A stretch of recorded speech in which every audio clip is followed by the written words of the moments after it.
Hello everyone. Today we talk about how to fix the app of iRocavery. Here we go to settings.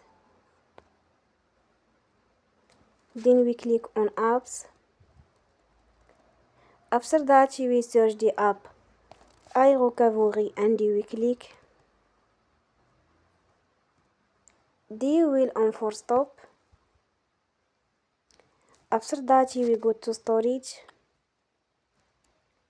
Then we click on clear cache.